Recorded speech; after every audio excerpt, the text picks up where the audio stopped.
देखिए कूलाम का नियम। पहले अपनों ने मैग्नेटिज्म पढ़ा था। मैग्नेटिज्म में विचुंबकन पढ़ा था बार मैग्नेट के लिए।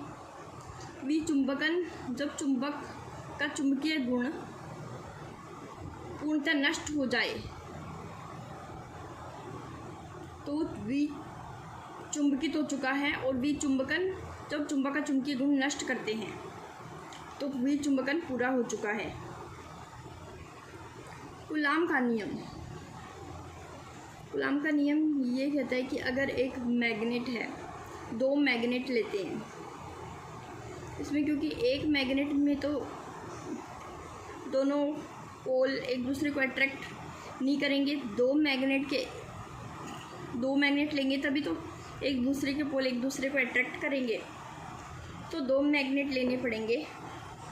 एक और मैग्नेट लेगा जब R दूरी पर स्थित M1 और M2, क्योंकि एक मैग्नेट के लिए M1 पोल स्ट्रेंथ जो है एक मैग्नेट के लिए M1 और M1 ही रहेगी, सेम रहेगी M1, क्योंकि हमने पढ़ा था कि M1 पोल स्ट्रेंथ सेम रहती है। एक मैग्नेट के दोनों पोल्स की स्ट्रेंथ जो होती है वो सेम होती है M1, और दो मैग्नेट के लिए M1 और M2 दो सामर्थ्य के दो पोल स्ट्रेंथ के चुंबक R दूरी पर स्थित हों, तब उनके बीच, दोनों पोल्स के बीच लगने वाला जो फोर्स होगा वो फोर्स होगा वो M1 और M2 के इंटू के M1 और M2 के गुणनफल के समानुपाती होगा, और उनके बीच की दूरी के वर्ग के व्युत्क्रमानुपाती होगा। तो K एक कांस्टेंट आता है, और ये K कांस्टेंट दोनों ध्रुवों के माध्यम पर निर्भर करता है। इन दोनों के बीच जो मीडियम होगा उस पर निर्भर करेगा। विभिन्न राशियों की SI मात्रक प्रयुक्त करने पर निर्वात या वायु में स्थित ध्रुवों के लिए, अच्छा निर्वात में स्थित ध्रुवों के लिए क्या होगा, निर्वात में जब उनके बीच कोई मीडियम ना हो, निर्वात में हो, तो K जो होगा K डैश से रिप्रेजेंट करेंगे μ0/4 10⁻⁻7 weber per metre square, weber per ampere metre.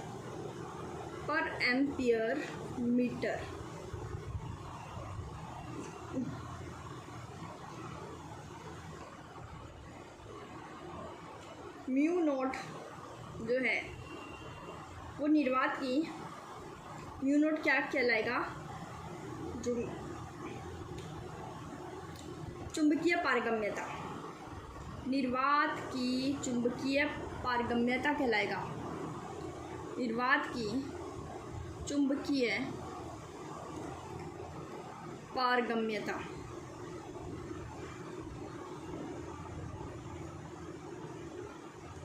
यानी कि absolute magnetic permeability. Absolute magnetic permeability, उसको भी पढ़ेंगे। ये निर्वात की चुंबकीय पारगम्यता कहलाएगा।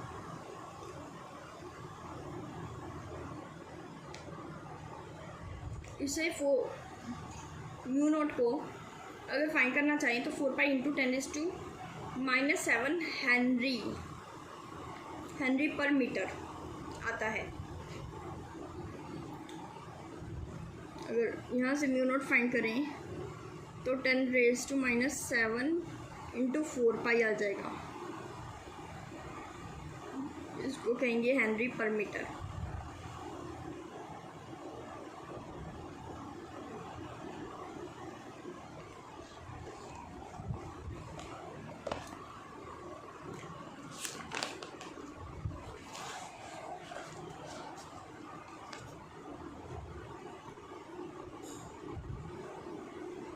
F = μ0/4π। K की जगह हमने वैल्यू रख दी μ0/4π। M1 M2 upon R square. अच्छा, CGS में निर्वात या वायु के लिए के डैश की वैल्यू, के डैश जो थी इसकी वैल्यू 1 होती है। CGS में निर्वात या वायु एक ही चीज़ है। M1 M2 upon R square. किसी और मीडियम में देखें तो मीडियम के लिए म्यू नॉट तो निर्वात के लिए है और मीडियम के लिए म्यू लगाते हैं, mu upon 4 pi M1 M2 upon R square newton.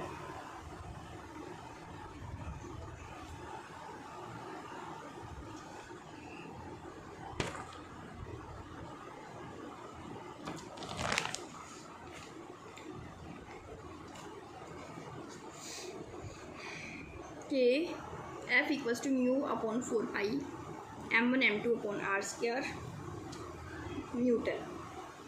माध्यम की निरपेक्ष पारगम्यता, क्योंकि इसे अपनों ने म्यू नॉट को निरपेक्ष से लेते हैं तो ये हो गया मीडियम की निरपेक्ष पारगम्यता, निरपेक्ष चुंबकीय पारगम्यता। और इसे अपनी निरपेक्ष पारगम्यता ही कहेंगे। म्यू नॉट हो तो निर्वात की निरपेक्ष पारगम्यता, निरपेक्ष पारगम्यता, और म्यू होगा तो मीडियम की निरपेक्ष पारगम्यता। अच्छा, इन दोनों की निष्पत्ति का मतलब माध्यम की निरपेक्ष पारगम्यता और निर्वात की निरपेक्ष पारगम्यता की निष्पत्ति, यानी कि दोनों का अनुपात। पहले माध्यम की निरपेक्ष पारगम्यता और निर्वात की निरपेक्ष पारगम्यता की निष्पत्ति, दोनों का अनुपात यानी कि आपेक्षिक पारगम्यता कहलाती है। इससे क्या कहेंगे? आपेक्षिक पारगम्यता। ये होगी अपेक्षित पारगम्यता।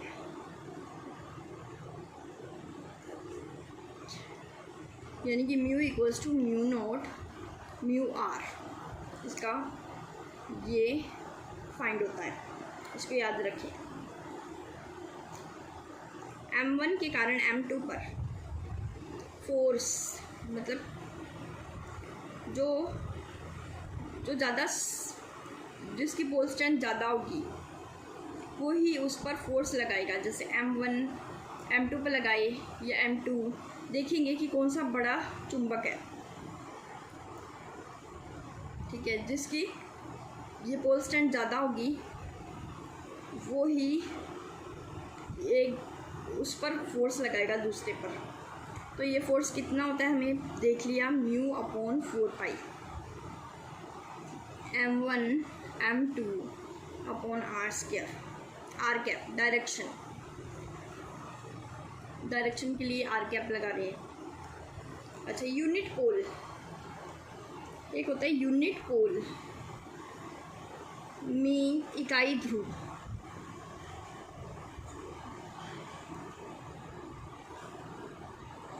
यानी चुंबकीय ध्रुवों के मध्य अन्योन्य क्रिया के लिए, यानी कि दोनों के M1 और M2 के बीच जो हमने देखा था कि एक चुंबक के पास कोई पदार्थ ले आए, चुंबकीय पदार्थ होता है लोहा, कोबाल्ट, निकल, तो वो भी चुंबकीय क्षेत्र के कारण चुंबक बन जाता है। हम दो चुंबक ले आए या फिर एक चुंबक के चुंबकीय क्षेत्र में कोई पदार्थ ले आए तो वो भी चुंबक बन जाता है, उसमें भी M1 और M2 ध्रुव होंगे। तो दो चुंबकों के मध्य अन्योन्य क्रिया करवानी है। अगर उनकी पोल स्ट्रेंथ समान हो, हमने यहाँ पे दो चुंबक लेने हैं, अन्योन्य क्रिया तो कैसे भी हो सकती है, क्योंकि चुंबक या तो किसी चुंबकीय पदार्थ पर अन्योन्य क्रिया करे या फिर चुंबक दूसरे चुंबक पर दो चुंबकों के बीच अन्योन्य क्रिया हो। तो अन्योन्य क्रिया के लिए, चुंबक के ध्रुवों के बीच अन्योन्य क्रिया के लिए दोनों ध्रुव समान प्रबलता के हो और उनकी प्रबलता एकांक हो, यानी कि ध्रुव सामर्थ्य या ध्रुव प्रबलता एक ही चीज़ है। ध्रुव सामर्थ्य या ध्रुव प्रबलता, इसे अपने एम से रिप्रेजेंट करते हैं, इसको कहते हैं पोल स्ट्रेंथ। तो अगर वो दोनों समान पोल स्ट्रेंथ के हैं और दोनों की प्रबलता एकांक है, एकांक प्रबलता के हैं और 1 मीटर की दूरी पर स्थित है, 1 मीटर की दूरी पर स्थित है, तो उनके 1 मीटर की दूरी पर एकांक ध्रुव सामर्थ्य के चुंबक रखने पर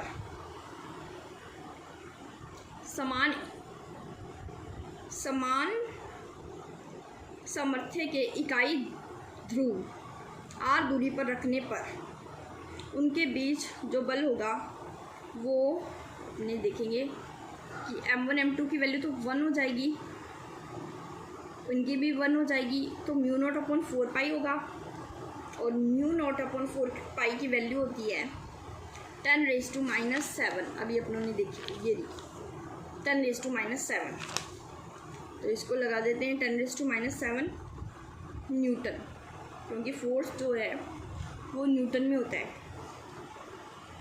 तो अगर हम कह रहे हैं कि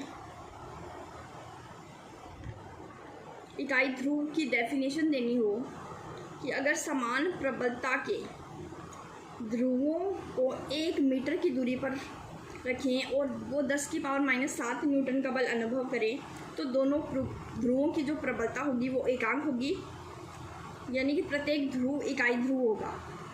ये हो गया इकाई ध्रुव। इसकी डेफिनेशन ऐसे देंगे,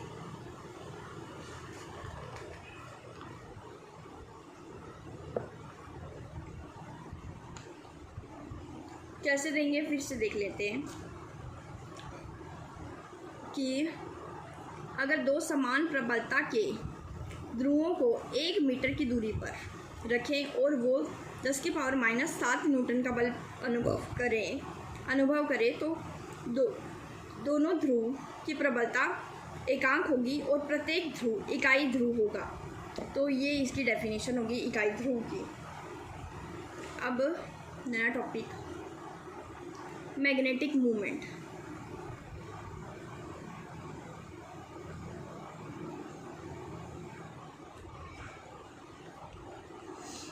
मैग्नेटिक मूवमेंट ये अपने करते हैं किसी छड़ चुंबक के कारण, उसके कारण चुंबकीय क्षेत्र पर विचार। अगर अपने जैसे बार मैग्नेट लिया था,